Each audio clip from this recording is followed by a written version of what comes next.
नमस्कार. जनता न्यूज मध्ये आपलं स्वागत आहे. खेळ आणि राजकारण या नाण्याच्या दोन बाजू आहेत, पण जेव्हा या दोन बाजू एकत्र येतात ना, तेव्हा बळी मात्र खेळाचाच जातो. कृष्णाकाठच्या परंपरेने चालत आलेल्या होड्यांच्या स्पर्धेत असाच राजकारणाचा डाव पाहायला मिळतो आहे. सांगलीवाडी, डिग्रज, कवठेसार, कवठेपिरान आणि सुकवाडी या गावातील मातब्बर संघ दरवर्षी होड्यांच्या स्पर्धेत उतरतात. कृष्णामाईची पूजा करून खेळाडू तासनतास पाण्यात सराव करतात. व्यसनापासून दूर राहून मनगटातील ताकद आणि मनातील जिद्द घेऊन ते आपल्या गावाचा नावलौकिक वाढवण्यासाठी स्पर्धेत सहभागी होतात.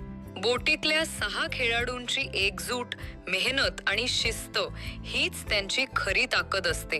म्हणूनच या खेळाला मर्दानी आणि रांगडा खेळ अशी ओळख मिळाली आहे. पण आता या स्पर्धेला राजकारणाचं ग्रहण लागलंय. हमखास विजेते ठरणाऱ्या संघांना डावललं जातंय आणि निमंत्रितांच्या स्पर्धेचा पायंडा पाडला जातोय.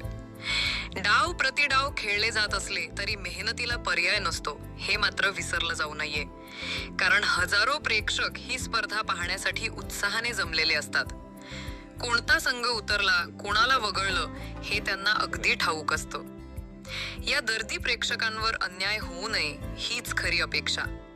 म्हणूनच झालं गेलं विसरून परत एकदा सर्वसमावेशक, पारदर्शक आणि उत्साही पद्धतीने या होड्यांच्या स्पर्धा व्हाव्यात, एवढंच कृष्णाकाठच्या जनतेचं म्हणणं आणि मागणं आहे.